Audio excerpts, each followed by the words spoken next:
Nigeria's economic problems have no quick solutions. At least that's what some Nigerian ministers told a gathering in Abuja at the federal government's regular town hall meeting.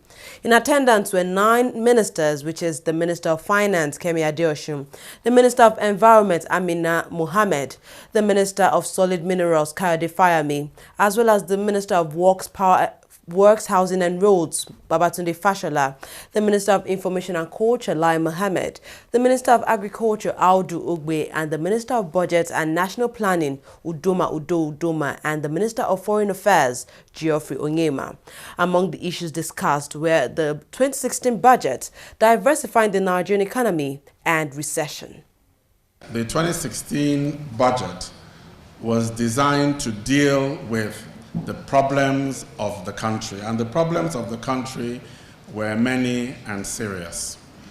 We had declining revenues, high inflation, high unemployment, so we had a very, very challenging environment.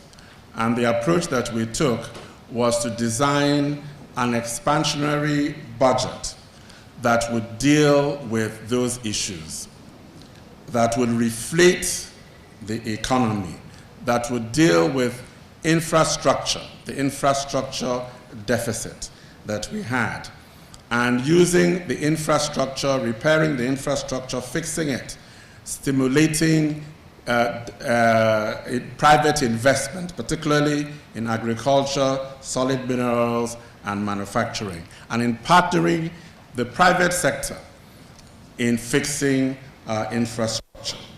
So basically what we did is we came out with a budget and we also set measurable targets for implementation. The diversification agenda is not a rhetoric. The diversification agenda is an economic objective that we will achieve with what we're doing with the budget, with our implementation, and with how we are managing our finances. So yes, we are borrowing. We need to borrow because we cannot wait for the oil price to recover.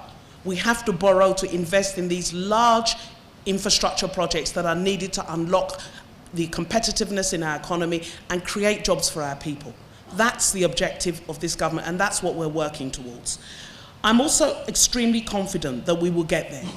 The one thing Nigerians have in abundance, it's probably our greatest intangible asset, is the spirit of the Nigerian people, the entrepreneurship of the Nigerian people, and their hard work. If we can combine those with an enabling environment created by government, I believe this economy can turn around. I know people are concerned about recession.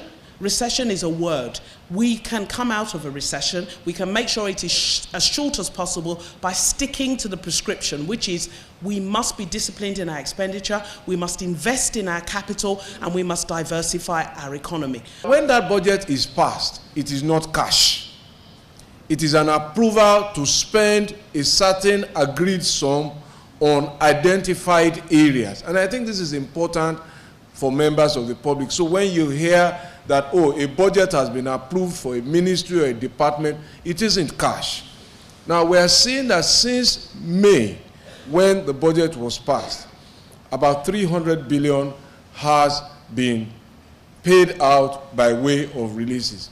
That has to be so because the money is then gathered from sale of crude oil, from taxes that come in, and from all other proceeds from where government earns money. Now, out of that 300 billion plus or minus, my ministries, 3 ministries, have received 102 billion, to be specific. Now, it has been described as a lion's share of 300 billion, but it is a lion's share against our realities.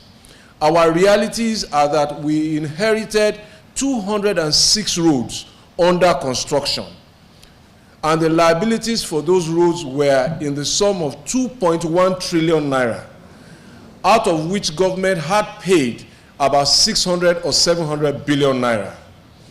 So the story that we met were contractors, whether in works, power particularly, and works, saying that over the last 2 to 3 years, they haven't been paid. So that was when the seeds of this recession were sown. Money increasingly leaving the economy, leaving the hands of people who work on a day-to-day basis. The result was that workers were being laid off gradually, progressively and systematically. So we became importers of rice, $5 million a day, wheat, $6 million a day, tomato paste, $400 million a year. It goes on and on and on. $20 billion a year on food. Why can't we produce? A number of things. First, elite indifference to agriculture. We abandoned it to the poor peasants in the villages, whose average age today is about 65. The youths have left the villages. They moved into the cities. There are no jobs in the cities, so urban poverty has become more dangerous than rural poverty. Interest rates have remained impossible for farmers to access. The quality of seed is hopelessly poor, and one of the worst is our lack of knowledge of fertilizer application.